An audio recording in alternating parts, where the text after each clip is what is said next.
Hello everyone, welcome back to my channel teaching academy. अगर आप DPSC कर रहे हो या डीएलएड कर रहे हो तो आपकी टीचिंग प्रैक्टिस या फिर स्कूल एक्सपीरियंस प्रोग्राम, जिसको आप SEP भी बोलते हो, जिस पे ऊपर मैंने वीडियो बना रखी है। 40 डेज़ का ये पीरियड होता है जहाँ पे आपको टीचर ट्रेनी बनके, ट्रेनिंग टीचर बनके जाना होता है। वहाँ पे आप लोगों को क्लासेस लेनी होती है, अपना एक्सपीरियंस देखना होता है, लेना होता है। तो इसके ऊपर भी मैंने वीडियो बना रखी है, आप वो भी जाके देख सकते हो। तो अगर अभी आप DPSC फर्स्ट ईयर में ही आए हों तो ये वीडियो आपके लिए भी है। बट जो लोग अपनी स्कूल एक्सपीरियंस प्रोग्राम में जाने वाले हैं, उनके शुरू हो गए हैं, तो ये वीडियो आपके लिए काफ़ी इंपॉर्टेंट होने वाली है, क्योंकि इससे आपको थोड़ा सा आइडिया मिल जाएगा। ठीक है, क्योंकि मैं तुम लोगों को आज बताने वाली हूँ कि टीचिंग प्रैक्टिस के लिए कौन कौन सी टीचिंग एड्स एक्टिविटीज़ तैयार करके रखनी चाहिए, जैसे charts, flash card, worksheet, puppets और बाकी ज़रूरी चीज़ें भी मैं तुम लोगों को बताने जा रही हूँ। तो वीडियो को पूरा ज़रूर देखना, क्योंकि मैं आपको प्रॉपर लिस्ट के साथ बताऊँगी कि क्या क्या बनाना आपके लिए यूज़फुल रहेगा। तो भाई देखो, मैंने कर रखा है DPSC, ठीक है। तो आई नो कि क्या तुम लोगों को करा रहे होंगे, क्या होता है क्या नहीं, ठीक है। तो जब तुम लोग SCP के लिए जाते हो ना, अभी तुम लोग फर्स्ट ईयर में आए हो, तुम लोग यू आर जस्ट फ्रेशर्स। तो अब जब भी तुम्हें माइक्रो टीचिंग पढ़ाएंगे, बहुत सी तुम्हें भी चीज़ें पढ़ाएंगे, फिर तुम्हें अपने ही इंस्टीट्यूट में भेज देंगे पढ़ाने के लिए वो लोग, क्योंकि इंस्टीट्यूट यानी कि वहाँ पे ये DPSC के इंस्टीट्यूट और DLED के इंस्टीट्यूट जो प्राइवेट होते हैं वो स्कूल के अंदर ही बनाए जाते हैं, दूसरी बिल्डिंग में, ताकि आप कुछ दिन वहाँ पे भी जाके पढ़ा के देख सको, ठीक है, आपको थोड़ा सा आइडिया मिल जाए। तो जब तुम लोगों का वो हो जाएगा, उसके बाद तुम लोगों को ना SEP पे जाने के लिए भेजते हैं। तो SEP में फ़र्स्ट ईयर में ना तुम्हें CBSE रिकॉग्नाइज्ड स्कूल अपने एरिया में खुद ढूंढना पड़ता है, जो nursery, KG, prep, first, second, third, fourth, fifth तक हो, ठीक है। सेकेंड ईयर में तुम लोगों को फर्स्ट सेकंड क्लासेस को हैंडल करना होता है। तो मेनली इसका है, बाकी तुम्हें स्कूल वालों पे डिपेंड करता है कि वो तुम लोगों को कितनी क्लासेस अलॉट करते हैं पढ़ाने के लिए, हैंडल करने के लिए, ठीक है। तो अब उस दौरान ना DPSC में जो नर्सरी के बच्चे, KG के बच्चे, 1 KG 2 के जो बच्चे होते हैं ना, उनको पढ़ाया कैसे जाता है वो सब आपको समझाऊंगी। बट उसके लिए आपको थोड़ा सा वेट करना पड़ेगा। बट जो लोग अभी अपनी SCP में जा रहे हैं और जो थोड़े से कंफ्यूज है, या फिर जो पहले से थोड़ा सा ना जानना चाहते हैं इसके बारे में, SCP के बारे में अगर जानना चाहते हो तो चैनल पे वीडियो ऑलरेडी डल चुकी है, तो वो तुम लोग देख लेना। बाकी जो कि टीचिंग प्रैक्टिस में जो आपको टीचिंग एड्स और मटेरियल चाहिए होते हैं, वो मैं आज आपको बताने वाली हूँ, उनके बारे में इजीली सब कुछ बताने वाली हूँ। तो सबसे पहले है चार्ट। तो चार्ट ना बहुत ज़्यादा इम्पॉर्टेंट कहलाते हैं, ठीक है। DPSC में ना, या फिर तुम DLED में भी हो, तो छोटे बच्चों के साथ काम करते समय ना चार्ट काफ़ी ज़्यादा यूज़फुल होते हैं, ठीक है। आप अलग अलग टॉपिक्स पर चार्ट बना सकते हो, जैसे A to Z alphabets, numbers पे बना सकते हो 1 to 10 पे, कलर्स पे बना सकते हो, शेप्स पे बना सकते हो, फ्रूट्स पे बना सकते हो, वेजिटेबल्स पे बना सकते हो, animal, birds, body parts, seasons, good habits, इन पे चार्ट बना सकते हो। पर ना एक सबसे इम्पॉर्टेंट बात है कि चार्ट को बहुत ज़्यादा कॉम्प्लिकेटेड मत करना, उसमें ज़रूरत से ज़्यादा ड्राइंग्स या ज़रूरत से ज़्यादा डिज़ाइंस मत बनाना, उसे थोड़ा सिंपल रखना बट कलरफुल रखना, जो बच्चों को आसानी में समझ आने वाला चार्ट बन जाए। और ज़्यादा इंपॉर्टेंट वही होता है, ज़्यादा चमकाना धमकाना is not important for nursery और प्रेप और KG के बच्चों के लिए, ठीक है। चार्ट बनाना कैसे है वो मैं आपको बताती हूँ। सो जैसे कि आपका ये एक पूरा चार्ट है, ये मेरे से चार्ट ना बनेगा नहीं, ये भी देखना है, क्योंकि मुझे पता है अभी, रुक जाओ, बट मैं फिर पूरी कोशिश करती हूँ चार्ट बनाने की आज।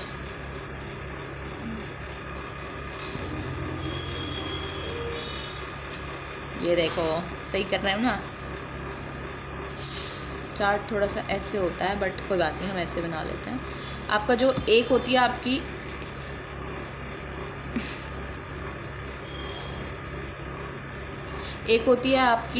A4 साइज शीट, एक होती है आपकी A3 साइज शीट, और एक होती है आपकी चार्ट पेपर। सो ये चार्ट पेपर ऊपर आप लिख सकते हो ऐसे हेडिंग में A to Z अल्फ़ाबेट्स, जो भी अल्फ़ाबेट की स्पेलिंग है, ठीक है, आप वो लिख सकते हो। फिर नीचे तुम लोग ना ऐसे पेंसिल से ऐसे कॉलम्स बना सकती हो, ऐसे ऐसे ऐसे। अब इस साइड पे कॉलम बनाओगी तो यहाँ ए लिखो और ए से रिलेटेड जो भी है, जैसे A for apple, B for ball, C for cat, जैसे भी बन रही है, मैं तुम्हें जैसे एक एग्जांपल दे रही हूँ, D for dog, E for elephant, या जो भी कुछ इजी सा तुम लोग बनाना चाहो, ठीक है। फिर ऐसे ही तुम लोग जेड तक चार्ट पेपर पे बना दो। ये जेड तक चार्ट पेपर इसीलिए बोला गया क्योंकि A to Z A3 size sheet पे तो बहुत ही ज़्यादा कंजस्टेड तरीके से आएंगे, तो इस वजह से मैंने तुम्हें चार्ट का रिकमेंड किया है। यहाँ पे तुम कलर्स बना सकते हो। कलर्स कैसे, मैं कलर्स का भी आइडिया देती हूँ क्योंकि तुम लोग कन्फ्यूज़ तो हो गए होगे कलर्स कैसे करना है। This is chart paper basically, ठीक है। और यहाँ पे तुम ना कलर्स, वही सेम हेडिंग कलर्स लिख दोगे यहाँ पे। अब तुम क्या करोगे ना, जैसे तुमने ये ऐसे सेम वही पैटर्न एंड देन अब तुम यहाँ पे ना एक बड़ा सर्कल बना दो एंड उसमें कलर फिल कर दो, ब्लू, नीचे लिख दो ब्लू कलर, ठीक है। ऐसे ही पिंक, एज इट इज़, ठीक है। शेप्स तुम बना सकते हो, चार्ट पेपर पे तुम डिफरेंट शेप बना दो, ठीक है। ऊपर तुम लोग हेडिंग लिख दो शेप्स एंड देन तुम शेप बना दो, ठीक है। Circle, why I just don't make ये सर्कल, ठीक है। रेक्टेंगल ऐसे बना सकते हो, मतलब ऐसे लाइन, ओहो वेट सॉरी, लाइंस तुम लोग ऐसे ड्रॉ करके फिर नीचे लिख सकते हो तुम लोग। तो ये मैंने तुम्हें काफ़ी अच्छे आइडियाज़ दे चुकी हूँ, ठीक है। अब तुम्हें अगर समझ आ गया तो वेल एंड गुड, बट तुम्हें अब भी लगता है कि तुम्हें थोड़ा सा इशू है या तुम्हें कुछ चीज़ समझ नहीं आई, यू आर फ्री भाई, तुम लोग फ्री हो, तुम लोग मुझसे पूछ सकते हो, मैं तुम्हें वीडियो बना के दे दूँगी, कॉमेंट में भी मैं तुम्हें बता दूँगी कि क्या करना है, कैसे करना है, ठीक है। ध्यान रखना चार्ट को बहुत ज़्यादा कॉम्प्लिकेटेड नहीं बनाना है, कॉम्प्लिकेटेड ज़्यादा नहीं बनाना है। सेकंड आ जाते हैं अपन लोग फ्लैश कार्ड्स पे। फ्लैश कार्ड्स पे अपन लोग आएंगे अभी। तो फ्लैश कार्ड क्या होता है ना, फ्लैश कार्ड बहुत इंपॉर्टेंट चीज़ है, बहुत ज़्यादा, ठीक है। छोटे बच्चों को कॉन्सेप्ट्स को समझाने के लिए ना ये सबसे बढ़िया चीज़ होती है।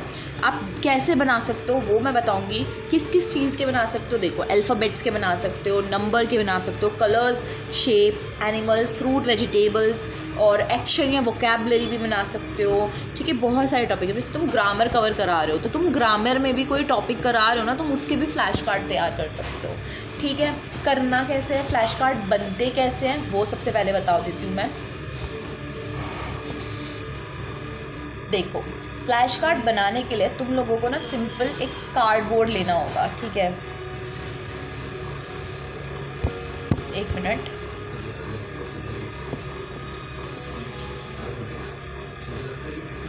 तुम लोगों को एक कार्डबोर्ड लेनी होगी। जैसे कि एक कार्डबोर्ड होता है ना, जैसे कार्टन होते हैं, बहुत सारे कार्टन्स होते हैं। तो कार्टन्स जो आपके आते हैं, जैसे आप कोई भी दुकान पे जाके ना मांग सकते हो, तो वो 5-10 रुपये का मिल जाएगा ज़्यादा से। या फिर तुम लोगों को ना कोई ऐसा कार्ड स्टॉक ले लो या फिर कुछ ऐसी चीज़ ले लो थोड़ी सी हार्ड हो, ठीक है। फिर उसके ऊपर तुम लोग ना शीट होती है ना, वो ले सकते हो तुम लोग, शीट भी ले सकते हो, जैसे कि मैं तुम्हें बता देती हूँ।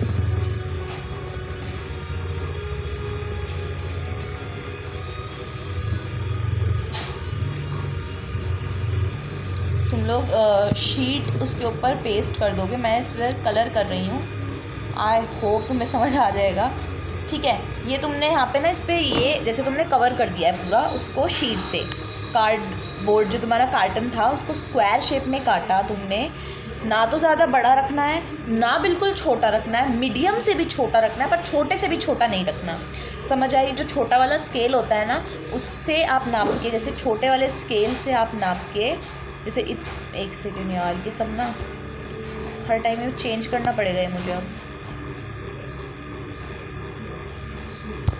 ये जैसे छोटा वाला स्केल है, अब इस स्केल से नाप कर तुम लंबाई भी उतनी रखना और चौड़ाई भी उतनी रखना। जितना वो छोटा वाला स्केल है उतना ही उसकी लंबाई और उतनी ही उसकी चौड़ाई रख के पूरा एक डब्बा बनाना, देन उसे कट करना। देन ये वाला स्टेप जो है ना ये करना, उस पर पेस्ट कर देना, एक शीट पूरी कवर कर देना आगे पीछे से, ठीक है। आगे पीछे तुम दोनों जगह उसे पेस्ट करने के बाद क्या करोगे वो मैं तुम लोगों को बताती हूँ। वेस्ट मैं तुम्हें बिल्कुल करने नहीं दूँगी, ठीक है। तुम लोग क्या कर सकते हो ना, ऐसे पेस्ट कर दिया दोनों तरफ से, पीछे से भी गंदा मत छोड़ना क्योंकि हम एक को ही 2 यूज़ कर लेंगे।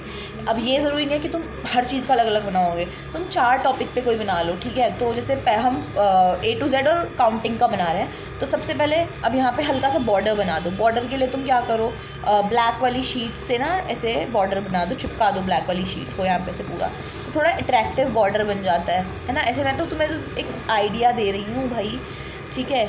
ऐसे कि पूरा कवर हो जाएगा। ब्लैक शीट लो, उसे कट करो थोड़ा थोड़ा और फिर उसे चारों तरफ ऐसे लगा दो। अब तुम लोगों को क्या करना है ना मैं बताती हूँ। यहाँ पे लिखना है A, तुम खुद भी लिख सकते हो, लिख के काट भी सकते हो, जैसे लिखो खुद। और ना मैं बताऊँ टीपी में ना तुम लोगों को फ्लैश कार्ड्स बहुत इंपॉर्टेंट होते हैं और किन्हीं किन्हीं इंस्टीट्यूट में ना खुद ये सब चीज़ें बनानी आप लोगों को सिखाते भी हैं और इनके आप लोगों को मार्क्स भी मिलते हैं। तो अगर आप कट एंड पेस्ट करने की सोच रहे हो, थोड़ा अट्रैक्टिव लगेगा उसके लिए, नहीं, जितनी मेहनत करोगे ना उतना ज़्यादा अच्छा रहेगा और उतने अच्छे तुम्हें मार्क्स मिलेंगे। टीचर को दिखेगा कि हाँ इस बच्चे ने मेहनत की है। तो तुम एक शीट लो, रेड कलर की ले लो, चलो उस पर तुमने A लिखा, उसे कट किया एंड यहाँ पेस्ट कर दिया। अगर तुम चाहते हो तो एज इट इज़ इस पर लिख भी सकते हो। फिर एक एप्पल की फ़ोटो यहाँ पे बना दी। अब ये प्लीज़ माइंड मत करना, मैं ऐसे ही बना रही हूँ। और नीचे लिख दिया APPLE, your flash card is ready. अब पीछे से जो है वो पूरा क्लीन है, उस पर भी पिंक कलर की ऐसे साइड बनी हुई है, राइट। तो उस वाले पे ना तुम 1 वाला बना सकते हो, as it is same to same like this, ठीक है। पिंक कलर जैसे हो रखा है, यहाँ पे भी बैक कर देती हूँ फिर से एक बारी, वरना कन्फ्यूजन इतनी हो जाती है ना। I knew it. ऐसे जैसे ये पिंक कलर यहाँ पे लगा हुआ है, ये आगे तुमने A बना लिया, पीछे तुम बना सकते हो सेम 1 का 1, एक चीज़ बॉल बना दी एंड 1 लिख दिया। सेकेंड में तुम लोग क्या कर सकते हो, 2 लिख दो और 2 चीज़ें बना दो, स्टार बना दिए 2 तुम लोगों ने और 2 लिख दिया। तो इट्स वेरी वेरी बेनिफिशियल। तो ये बहुत ज़्यादा बेनिफिशियल है और मुझे मुझे ऐसा लगता है कि तुम लोगों को समझ आ गया होगा। अगर तुम्हें अभी भी समझ नहीं आया तो तुम फ्रीली मुझसे पूछ सकते हो कमेंट्स में, ठीक है।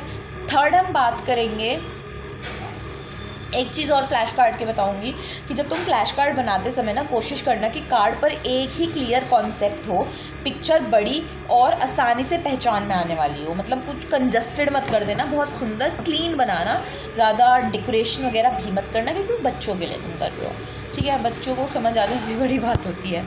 पपेट्स, तो पपेट्स कैसे बना सकते हैं। अच्छा, जब मेरा था ना DPSC फर्स्ट ईयर तो मैं बताती हूँ मैंने पपेट्स कैसे बनाए थे। पहले मैं तुम्हें समझा दूँ पपेट्स होते क्या हैं। अब आते हैं कि बच्चों के फेवरेट चीज़ पे, पपेट्स पर। बच्चों को ना पपेट्स बहुत प्यारे लगते हैं, ठीक है। और टीचिंग प्रैक्टिस में पपेट्स का इस्तेमाल तुम लोग स्टोरी टेलिंग में भी कर सकते हो, राइम्स में भी कर सकते हो और कन्वर्जेशन एक्टिविटीज़ में भी कर सकते हो, ठीक है। बहुत सिंपली पपेट्स बना सकते हो, जैसे paper bag puppet, stick puppet, finger puppet, animal puppet, character puppet. इसके लिए ना बहुत महंगा मटेरियल लेने की बिल्कुल ज़रूरत नहीं पड़ेगी तुम लोगों को। कलर पेपर से, आइसक्रीम स्टिक से, स्केच पेन और थोड़ी क्रिएटिविटी से ना आप खुद ही बहुत अच्छे पपेट्स बना सकते हो। चलो बताती हूँ कि पपेट्स कैसे बनते हैं। अभी देखो, सबसे पहले ना पपेट्स बनाने के लिए यू हैव अ 1 शीट, ठीक है। अब उस शीट को ना तुम ऐसे इस साइड से रोल करो। If you roll like this, ठीक है, तो ये ना एक ऐसी शीट बन जाएगी, ठीक है, मतलब ऐसे। ओहो, और मैं पूरी कोशिश करूँगी कि मैं नेक्स्ट वीडियो या शॉर्ट्स में तुम्हें पपेट्स बनाने भी सिखा दूँगी, सो डोंट वरी कि तुम सोचोगे यहाँ से, ठीक है। तो इस साइड से, इस वाले साइड से पकड़ के तुमने फिंगर के अकॉर्डिंग उसको करके तो वो कुछ ऐसे बन जाएगी, ठीक है। फिर इसके अंदर ना तुम इस साइड से अपनी अंदर फिंगर डाल सकते हो। जो ये ऊपर वाली साइड है यहाँ पे तुम एनिमल्स पपेट्स बना रहे हो। सोचो, फिंगर पपेट बता रही हूँ मैं तुम लोगों को, फिंगर पपेट, ठीक है। यहाँ पे तुम लोग ना अभी एनिमल्स का बना रहे हो, तो जो चार्ट मिलते हैं ना वो 2-2 रुपये वाले चार्ट होते हैं, उसमें बहुत सारे होते हैं, वो लो, कट करो एंड यहाँ पे पेस्ट कर दो। तुम लोगों को खुद बनाने की ज़रूरत नहीं है पपेट के जो ड्राइंग होती है, तुम लोग ऐसे बना सकते हो। फिंगर पपेट ऐसे बनते हैं, आई गेस तुम लोगों को समझ आ गया होगा। अब मैं तुम लोगों को स्टिक पपेट बनाना सिखा दूँ। स्टिक पपेट्स के लिए तुम लोग स्टिक पपेट आइसक्रीम स्टिक्स जो होती है ना, आइसक्रीम स्टिक की बहुत मोटी मैंने आइसक्रीम स्टिक बना दी है।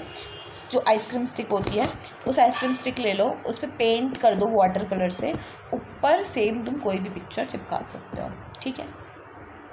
आई होप तुम लोगों को ये समझ आ गया होगा कि स्टिक पपेट और फिंगर पपेट्स कैसे बनते हैं। यही है जो सबसे ज़्यादा इजी, और तुम लोगों को इनको यूज़ कर सकते हो। अगर तुम फिंगर पपेट्स बना रहे हो, फ्लैश कार्ड बना रहे हो, चार्ट बना रहे हो, तो एक एक टॉपिक्स बना दिए। जैसे कि तुमने चार्ट पे A to Z दिखा दिए, फ्लैश कार्ड पे 1 to 10 काउंटिंग, और तुम लोगों ने शेप्स वाली दिखा दी, ठीक है। और पपेट्स में तुम लोगों ने एनिमल के दिखा दिए। नेक्स्ट तुम्हारा आता है, नेक्स्ट जो है वो है तुम लोगों का worksheet. Okay, puppets done. Worksheet, worksheet बच्चों की लर्निंग को प्रैक्टिस कराने के लिए बनाई जाती है, वो तो तुम्हें पता ही होगा। अब तुम लोगों ने सोचो कि वेट अ मिनट,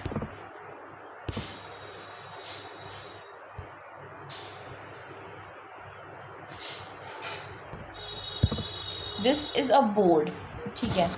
मैं तुम्हें बहुत ही रिलेटिवली बता रही हूँ और आई होप तुम लोगों को समझ आ भी रहा होगा, ठीक है। This is your board. यहाँ पे आज तुम लोगों ने ना टीचर्स, जैसे तुम टीचर हो तो तुमने आज मैच द फॉलोइंग कराई है बच्चों को, ठीक है। मैं यहाँ थोड़ा सा इसको दे देती हूँ। मैच द फॉलोइंग कैसी कराई है तुम लोगों ने आज? A B C D E, ठीक है। अब तुमने यहाँ बनाया A फॉर एप्पल, यहाँ बनाया B for ball, C for cat, D for donkey या डॉग, या फिर E फॉर एलिफेंट बना दिया।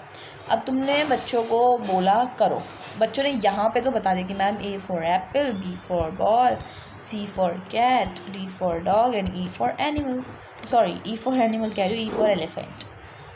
अब तुम टेस्ट कैसे करोगे कि बच्चे ने वो चीज़ पढ़ी भी ली है, उसे समझ आ भी गया? तुम होमवर्क दोगे उसको, वर्कशीट, ठीक है। तो तुम यहाँ पे वर्कशीट दे सकते हो। This is the idea of a worksheet कि तुम एक साइड ABCDEFGH लिख दो और दूसरी टाइम पिक्चर्स बना दो, ठीक है।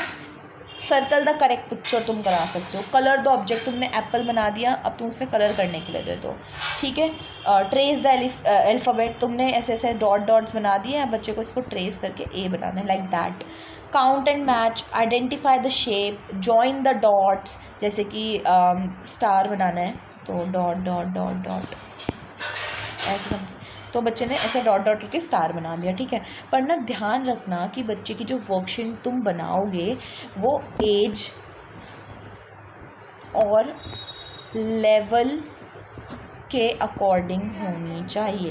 अब बच्चा है 3 साल का, दे तुम 5 साल वाले काम रहे हो, मंडे ट्यूसडे वेडनेसडे, जो उसके कोर्स में अभी है भी नहीं, उसके कोर्स में भी ABCD करानी है तुम्हें, तो दिस इज़ रॉन्ग, ठीक है।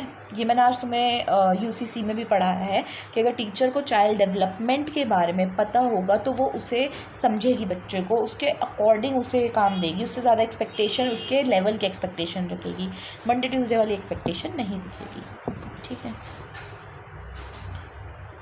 नेक्स्ट हम चलते हैं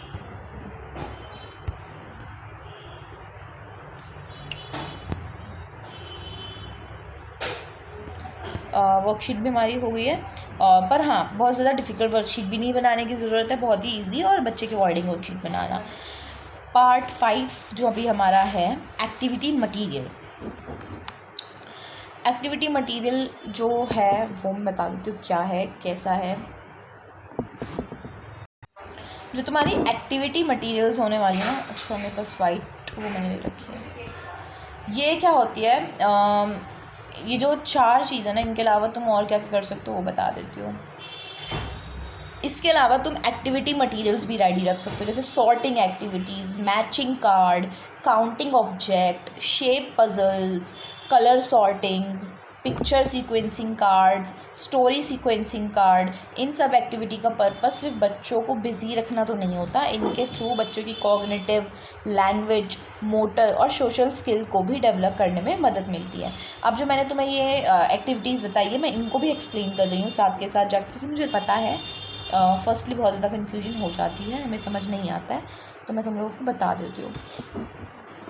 जो ये एक्टिविटी मैंने तुम्हें बताई, सॉर्टिंग एक्टिविटी, मेरी लैंग्वेज ये जो मैंने लिखी है ना यहाँ पे बोर्ड पे, बिल्कुल भी माइंड मत करना, क्योंकि मैं फिंगर से लिख रही हूँ, सो ऐसे हो जाती है, ठीक है। अब तुम सोचो, तुम टीचर हो, बच्चे बैठे हैं तुम्हारे पास, चलो KG2 के बच्चे बैठे हों, फॉर KG2 ऑलमोस्ट 3 से 4 साल के बच्चे होंगे KG2 में, ठीक है। तो सॉर्टिंग एक्टिविटी कैसे होती है, तुमने 3 बॉल रख दिए, मेरे बॉल कितने बुरे लग रहे हैं, मतलब अगर मैं फिंगर से भी ड्राइंग बना रही हूँ तो इतने सुंदर बाउल बना रही हूँ क्या मैं, यार माइंड तो मत करना भाई प्लीज़। 3 तुमने ये बॉल ले लिए हैं, ये एक टेबल पे रखे हुए हैं ये 3 बॉल्स, ठीक है, this is table, like seriously, but it's okay. ये एक टेबल पे बॉल बने हुए हैं, यहाँ पे एक बच्चा बैठा हुआ है, ठीक है। अब 3 बॉल्स हैं, बॉक्सेस रख लो या बॉल रख लो, उनमें रेड, येलो, ब्लू, बच्चों को अलग अलग रंग के पेपर सर्कल्स, बटन, पॉम दे दो और बोलो रेड वाली चीज़ रेड वाले में डालनी है, येलो वाली चीज़ येलो वाले में डालनी है और ब्लू वाली चीज़ ब्लू वाली में डालनी है। जैसे अब ये 3 बॉल्स हैं, एक आपका रेड कलर का है, एक आपका ऑरेंज कलर का है और एक तुम्हारा ये ग्रीन कलर का है। एंड तुमने बच्चे को एक प्लेट दे रखी है और वहाँ पे बहुत सारे पॉम्स भी रखे हुए हैं, कुछ स्टिकर्स हैं, बीड्स रखे हुए हैं एंड छोटे मोटे टॉयज़, छोटे वाले जो टॉयज़ होते हैं। अब तुमने बच्चे को बोला जो ग्रीन वाले हैं वो ग्रीन वाले रखो, जो रेड वाले हैं वो रेड वाले रखो, जो ऑरेंज वाले वो ऑरेंज वाले रखो। सो इससे बच्चे की कॉग्निटिव डेवलपमेंट होगी, ठीक है, समझेगा वो बच्चा इन एक्टिविटीज़ के थ्रू, वो कलर्स पहचानना सीखेगा। अब सोचो ये तुम क्या करा सकते हो, तुमने आज कलर्स का बच्चों को समझाया, अब तुम कलर्स बच्चे को, और जैसे तुमने कलर्स का टॉपिक पढ़ाया आज, ठीक है, तो तुमने कलर्स बताया, ग्रीन होता है, ब्लू होता है, पिंक होता है, वाइट होता है, ऑरेंज होता है। बच्चों आज हम यही कलर्स पढ़ेंगे। फिर तुमने 5 एक्टिविटीज़ करा दी, 5 कलर्स के ऊपर ही एक्टिविटी करा दी। सो बच्चे को और भी ज़्यादा दिमाग वो लगा के समझ सकता है कि ओके आज हमने ब्लू पढ़ा है तो दिस वन इज़ ब्लू और ये हमें ब्लू वाले में डालना है, ठीक है। मैचिंग कार्ड्स, जैसे कि एनिमल एंड होम मैचिंग, एक सेट में एनिमल कार्ड रख दो और दूसरे सेट में होम्स के।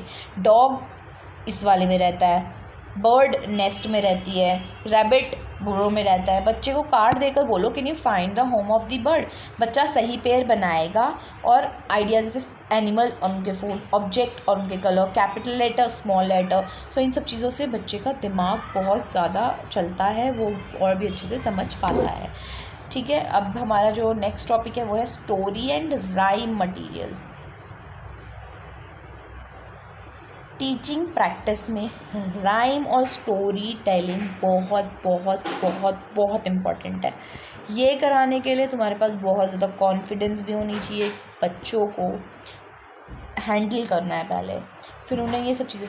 राइम्स तो तुम्हें एकदम अच्छी तरीके से बहुत सारी राइम बननी चाहिए, ऐसे नहीं मछली जल की रानी, क्योंकि वो बच्चा सुनता ही आ रहा है बचपन से, उसको उसके पेरेंट्स वही सुना रहे हैं, मछली जल की रानी है, जॉनी जॉनी यस पापा। तो तुम्हें कोई अच्छी सी राइम्स बहुत सारी अपनी एक कॉपी बना लो और उस कॉपी में जो तुम्हें नई नई राइम्स लगे ना वो तुम लिख लो, दैट्स इट, कि तुम्हारी टीपी में काम आएंगे एंड इट्स वेरी इंपॉर्टेंट, ठीक है। तो हाँ, इसलिए कुछ सिंपल राइम्स भी लिख सकते हो और स्टोरीज़ भी पहले से प्रिपेयर करके लिख सकते हो, ठीक है। स्टोरी को अगर तुम और ज़्यादा इम्पॉर्टेंट और इम्पॉर्टेंट के साथ साथ तुम बहुत ज़्यादा इसे अट्रैक्टिव बनाना चाहते हो तो तुम पपेट्स यूज़ कर सकते हो, पिक्चर कार्ड यूज़ कर सकते हो, कोई भी प्रॉप्स यूज़ कर सकते हो, तो बच्चे के भी पार्टिसिपेशन उसमें बढ़ेगी और इंटरेस्ट भी बढ़ेगा बच्चे का, ठीक है। अब जैसे तुमने ना स्टोरी सुनाई, तुमने बोल दिया कि एक गांव में ये रहता था, फिर उस गांव में मतलब एक दिन का टाइम था, बच्चे खेल रहे थे, एक कौवा बहुत प्यासा था, करके तुमने सुना दी स्टोरी, बच्चे को समझ ही नहीं आएगी। तुमको कैसे स्टोरी सुनानी है कि तुमने कभी कौवा देखा है, वो कौवा कहाँ पे उड़ता है, मैम स्काई में, वो क्या खाता है, ऐसे ऐसे तुम पहले उससे क्वेश्चंस पूछो, ठीक है। तुम पहले क्वेश्चंस पूछो, क्वेश्चंस में ही तुम स्टोरी टेल करो, स्टोरी टेलिंग के बाद बीच बीच में क्वेश्चंस पूछो, फिर तुम उस क्वेश्चन का ना मतलब एक बताओ कि क्या मोरल निकला है, फिर मोरल निकलने के बाद तुम बोलो कि अच्छा ठीक है इसके बाद तुम कोई कहानी बनाओ, मतलब इसी कहानी में आगे क्या हुआ होगा, तो बच्चे अपने व्यूज़ देंगे, इसका मतलब बच्चों ने पार्टिसिपेशन किया है, समझा है, और फिर नेक्स्ट भी उन्होंने स्टोरी बना दी। ये स्टोरी हमारी खुद बनी हुई है, कोई ऐसा रियली तो नहीं बन के आ गई, क्या सच में हुआ होगा, नहीं ना, ऑफ कोर्स हमने बनाई है ये, ठीक है, मनोविज्ञान जो चीज़ें होती हैं, ठीक है। सो या और बाकी जो राइम्स और जो स्टोरी टेलिंग मैं बता रही हूँ, स्टोरी टेलिंग बहुत इंपॉर्टेंट प्ले करती है रोल। तो स्टोरी टेलिंग के लिए मैं प्रॉपर एक वीडियो तुम्हें 5 से 6 मिनट की दूंगी, जहाँ पे तुम्हें स्टोरी टेलिंग कैसे लिखनी है, फिर कैसे पढ़ानी है, कैसे बोलनी है, वो होगा। जो भी चीज़ें मैंने बोली है अभी तक मैं सब बना के लेके आ रही हूँ। जो तुम्हारा जो भी सारा डाउट है ना, वो तुम मुझे बोल रहे हो, मैं वो बता रही हूँ। तो लाइक कर दिया करो वीडियो को और अपने फ्रेंड्स को शेयर कर दो कि भाई ये चैनल है, तुम DPSC का यहाँ से पढ़ सकते हो, बिकॉज DPSC का चैनल ही नहीं मिलते हैं, ठीक है। अब हमारा है, एक सेकेंड, बोर्ड वर्क। अभी तुम्हारा है यहाँ पे बोर्ड वर्क, ठीक है। बोर्ड वर्क तुम्हें ना बोर्ड वर्क की ना प्रैक्टिस करनी पड़ेगी, बहुत ज़रूरी है, क्योंकि वो बोर्ड वर्क की अगर तुमने प्रैक्टिस नहीं करी ना, बोर्ड पे तुमने सीधा सीधा लिखना। अब तुम क्या कर रहे हो भाई, तुम्हारा ये बोर्ड है, ठीक है, यहाँ से तुम लिख रहे हो, यहाँ से लिखते लिखते तुम यहाँ पहुँचे, बच्चे का भाई इंटरेस्ट चला जाता है, वो बोर हो जाता है, वो बोल देता है मैम ये कैसे लिख रहे हो, बच्चा भी लिखता लिखता हवा में पहुँच जाता है। तो तुम्हें खुद भी प्रैक्टिस, अब जो बड़े बच्चे होते हैं ना उन्हें थोड़ा सा होता है कि चलो ठीक है, पर जो छोटे बच्चे होते हैं ना वो लिखते लिखते ही हवा में पहुंच जाते हैं। तो इस चीज़ का भी तुम लोगों को ध्यान रखना है, ठीक है, समझ आई। बोर्ड पर बहुत ज़्यादा लिखने की ज़रूरत नहीं होती है, तुम अपना टॉपिक लिख दो, नेम लिख दो, सिंपल वर्ड्स, नंबर्स या छोटा सा डायग्राम लिख सकते हो। और सबसे इम्पोर्टेंट है कि ना अपनी राइटिंग क्लियर रखना, बड़ी रखना, बच्चों को आसानी से दिखाई देने वाली हो और समझ आने वाली हो, ठीक है। So this is board activity, basically board work. तुम बोर्ड एक्टिविटीज़ भी करा सकते हो, चलो ठीक है। This is your stationery part. अब स्टेशनरी के लिए तुम्हें क्या क्या चाहिए होगा, स्टेशनरी के लिए तुम अपने पास रख सकते हो pencil, pen, black blue pen, colourful pen, sketch colours, Fevicol, Fevistick and stapler, ठीक है। बच्चों को तो नहीं दोगे, बट हाँ तुम खुद स्टेपलर करके बच्चों को वो दे सकते हो, ठीक है। और हाँ, मैं ये नहीं बोल रही हूँ कि तुम एक ही दिन जाओ 1000 रुपये लो और उड़ा के आ जाओ स्टेशनरी पे, नहीं, धीरे धीरे एज़ पर योर नीड तुम चीज़ें रखो और अपने पास कलेक्शन कर लो, क्योंकि टीचर के पास स्टेशनरी तो होनी चाहिए। कलर पेपर्स, जो A3 साइज़ शीट आती है ना, एक पैकेट आपका उसके पास, उसका भी होना चाहिए, A3 साइज़ शीट का, कलर वाली का भी और नॉन कलर वाली का भी। A4 का भी सेम आपके पास होना चाहिए एक पैकेट, ठीक है, कलर भी और विदाउट कलर्ड भी। क्रेयॉन्स, सीज़र, जो कि सीज़र, स्टेपलर है ना, ये सब चीज़ें आप अपने पास रखना, स्टूडेंट्स को लाने के लिए आपको नहीं बोली। रूलर, स्केल या फ्लैश कार्ड्स, फिर वर्कशीट हो गया, पपेट्स हो गए, और ये आइसक्रीम स्टिक्स हो गई, ये ट्रांसपेरेंट टेप हो गया, ये सब चीज़ें आप लोगों को अपने पास रखनी इम्पॉर्टेंट है। और मुझे लगता है कि यही है जो कि मैंने आप लोगों को बताना है। और सबसे इम्पॉर्टेंट बात मैं एक बोलना चाहूँगी, और एक बात मैं ना मतलब अपने दिल से और स्पेशली कहना चाहूँगी, बहुत इंपॉर्टेंट है, कि टीचिंग प्रैक्टिस में सिर्फ ब्यूटीफुल टीचिंग एड्स बनाने की बिल्कुल ज़रूरत नहीं है। कि तुमने एक फ्लैश कार्ड बनाया, तुमसे वो सुंदर नहीं बना, फेंक दिया, फाड़ दिया, नया बनाने बैठे, वो भी नहीं बना, तो तुम्हारा टाइम वेस्ट होगा, ठीक है। इम्पॉर्टेंट ये है कि आप उससे बच्चों को कैसे यूज़ करना सिखाते हो, ये इंपॉर्टेंट नहीं है कि वो अच्छा बना है या बुरा बना है, ठीक है। अगर आपका चार्ट बहुत सिंपल है लेकिन आप उसे अच्छे तरीके से एक्सप्लेन कर पा रहे हैं, बच्चों से क्वेश्चन पूछ पा रहे हैं और बच्चा उनका जवाब दे रहा है, एक्टिविटी में इन्वॉल्व कर रहा है, तो वो बहुत ज़्यादा यूज़फुल है, ठीक है। इसलिए मटीरियल के साथ साथ अपने टीचिंग और कम्युनिकेशन की भी प्रैक्टिस करो। तो ये थी मेरी आज की complete list of teaching ads and material for DPSC teaching practice.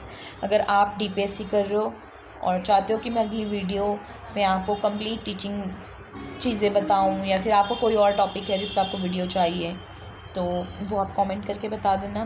बाकी पपेट्स तो मैं तुम लोगों को वीडियो में बनाना ज़रूर से सिखाने वाली हूँ।